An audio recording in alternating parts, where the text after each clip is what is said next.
Hello guys, welcome back to my channel. Today we are still at the r/nosleep subreddit and we are looking at a post submitted by Sevelite. It says all the kids at school lost their teeth on the same day. Alright, let's get down to it. It happened in third period. Xavier, one of the quieter kids in my class, came up to me with a clenched fist and a hand over his mouth. Mr. Thornley, he sputtered out a muffled cry into his palm and held his closed fist up to me. What's up? He unfurled his fist, revealing 4 bloody teeth in his palm.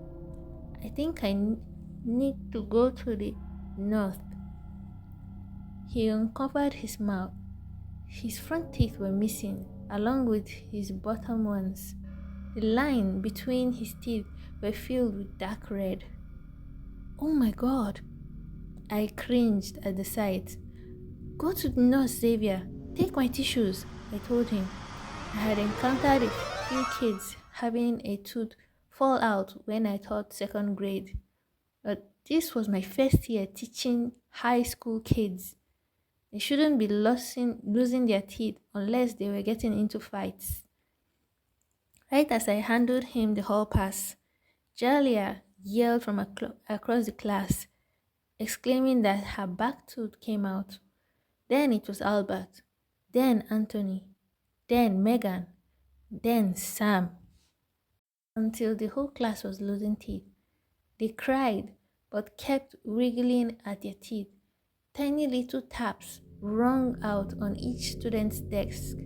I passed my storage of Kleenex boxes around the class, making sure each kid got a few. I tried calling the nurse, but she didn't pick up. I walked to the front of the class and announced, "Everyone, stay in here. I'm going to get the nurse. I'll be back soon." It seemed like the other teachers had the same idea. The teachers crowded around the nurse's empty office, asking about where the nurse went. Others conversing about what happened in their classrooms. Everyone's story was the same. It started with one student, then the rest began losing their teeth as well. I felt around in my mouth with my tongue, checking each tooth's sturdiness, strong as ever. The nurse walked back into the office. I talked to the principal. He is going to make an announcement immediately. We've called 911. The news arrived shortly after the ambulance. Helicopters showed up too. Care flights, I think. Men in big white rubber suits closed off the area.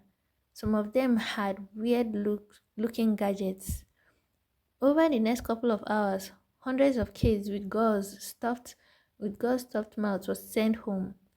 Cameras were shoved into the principal's face, some in mine too. They were all asking the same questions. How many kids were affected? Do you think this could be a biological warfare, biological terrorism, or a chemical runoff in the water system? Are any of the teachers experiencing the same thing too? Felt like a deer in headlights. I was just a teacher, a confused, scared teacher. I got home about 9. My wife Mona greeted me at the front door with a hug. I heard about school today. She stepped back and examined me. Are you okay? Yeah. I didn't want to lie, but it was the easiest option. I couldn't sleep that night. The sound of falling teeth clacking against the desk haunted me. School was cancelled for the next 2 weeks. Everyone was talking about it online. Articles after articles about why and how this could have happened. A town meeting was held a day later. As soon as the superintendent walked on stage, the crowd murmured. A mother in the back screamed, "My son is in the hospital. Are you going to pay all those bills?" This started a chain of furious parents yelling, asking what they would do for their kids. The superintendent was walked off stage quickly replaced by a public health official. This time, we are actively investigating what caused this spontaneous phenomenon. We are trying our hardest to get the answers you deserve. He was met with a loud disapproval from the parents. As I left the meeting, I saw one of my students with his parents. It was Xavier. When he spotted me, he looked away immediately as if he was ashamed that I saw him. I felt horrible for the kid. That night, when I got home, I settled into bed. My mind began to wander into all the possibilities. One question ran through my mind though, like, why only the students? As I drifted off into sleep, I was jolted awake by a single loud knock on my front door. I stared at Mona. She was fast asleep. When I opened the door, a brown paper bag laid on the porch, red tissue paper stuffed inside, a gift from the community. I thought as I lifted the bag, it was heavier than I expected, and it sounded like a Lego box being shaken around. I placed it on my table and it let out a slunk, like a bean bag being dropped on the ground. I rubbed my eyes and decided I'd open it tomorrow. The next morning, I was awoken by the sound of my wife getting ready for work. I rubbed my eyes and sat up against the headboard. "What did you get from your class?" Mona asked. In my half awake state, this question confused me. "What are you talking about?" "The bag on the table. It says Mr. Stanley's classroom on it," she replied. I got out of bed and walked to the table. Turning the bag around revealed some words I hadn't seen the night before. As clear as day, it read, "Mr. Stanley's classroom," in Sharpie, with a little smiley face at the bottom. When I pulled the top layer of the tissue paper, something flew out of the bag and went tapping repeatedly on the hardwood floor. I got on my knees and scanned the floor. I spotted it against the white of the baseboards. I picked it up and examined it closer. A brown tooth. It bounced off the ground as I dropped it, running to yank the top layer of tissue paper off the bag. Discolored teeth crowded the inside, pushing the walls of the bag. Every teacher in the school received a paper brown bag that night. The teachers with ring doorbells revealed someone dropping these bags off. The man had a long black trench coat and sported a bowler hat. His face was covered with sunglasses and a white cloth wrapping around his jaw, like the old Invisible Man movie. The media dubbed him the Tooth Fairy. It wasn't long until a statewide search for this man was held. The district was in outcry. No abnormalities were found in the children's bodies. The news still spun.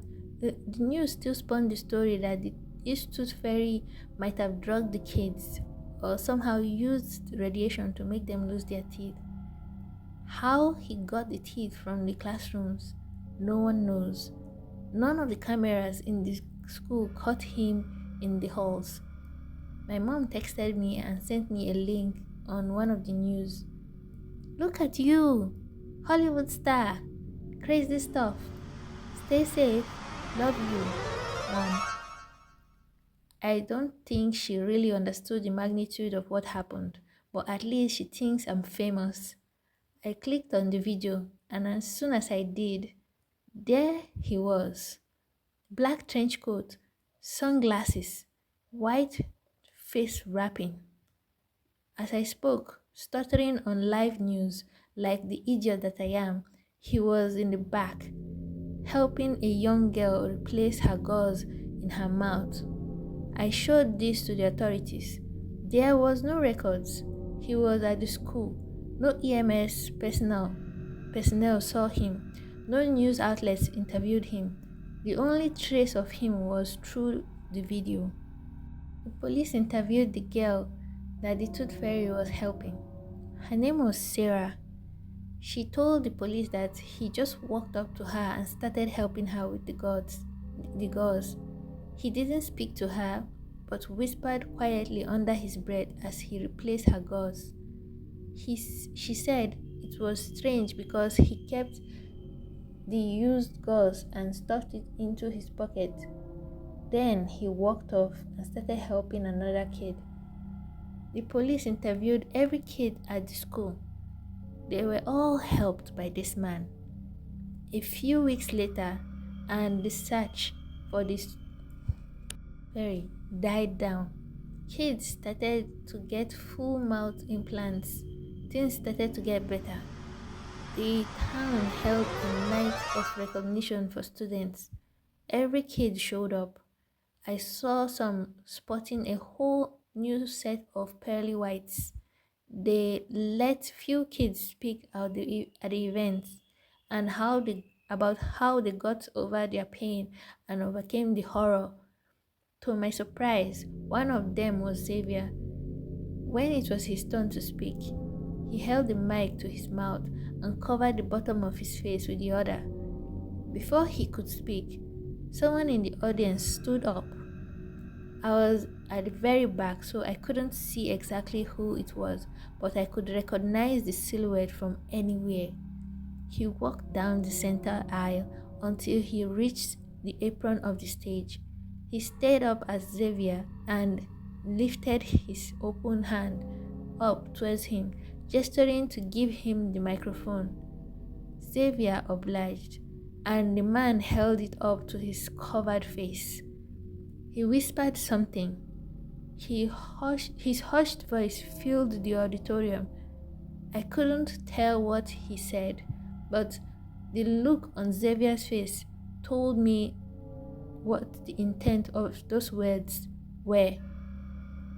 Xavier fell to his knees, grabbed at his face. He crawled to the edge of the stage, and what seemed like black tar oozed from his mouth onto the floor. He let out a blood-curdling scream. Some people in the front ran to help him, and so did I. As I ran down the aisle to aid Xavier, I noticed the rest of the kids in the auditorium were all struggling as well. Every kid was grabbing at their mouths and crying. It wasn't until I got to Xavier that I realized why. His teeth were growing back. Horrible jagged thorns erupted out from his gums. I looked around. All the other kids' mouths were now filled with a pink inflamed mess with crooked white razors. I just stood there in shock and ran out of the auditorium. I heard more screams from behind and closed the doors. This wasn't pain. It was confusion, desperation, parents yelling out for their kids. I didn't see what happened in there, but I quickly found out. They closed down the school after that night. No one knew where they went. There's the kids. We looked for months. Hell, the whole county looked. We didn't know how to grieve on such a scale. 290 kids ran out of the auditorium and went missing. The Tooth Fairy's picture and videos were spread everywhere. I saw him online every day for weeks. People in town made up stories about possession, a masked pagan ritual planned by the students. Some said the devil got them. The missing kids posters were rapidly covered with the faces of missing pets. I stayed put. My wife had such a great job in town, and I couldn't take that away from her. I think it was good that we stayed. If it meant it would get us even an inch closer to finding those kids, I'd spend every waking minute looking. When the search parties wanted, I persisted. Wins, I persisted. I'd go into the morning. I'd go in the morning with a bag of food and my flashlight, hoping we would find any one of them. The town forced itself to move on. The high school had opened back up for the incoming freshmen at the middle school. I started seeing parents in public again. They'd give me a wave and a smile, and I'd reply back with the same. The town was healing. It was. I say that because last night my molars fell out, then my canines, then my front teeth. I called 911, but no one answered. Every line was busy. It seemed that all the other teachers had the same problem. Alright, guys, that's the end of the story. And if you like it, please say so in the comments. Please like, share, and subscribe. And until next video, I'll see you guys. Bye.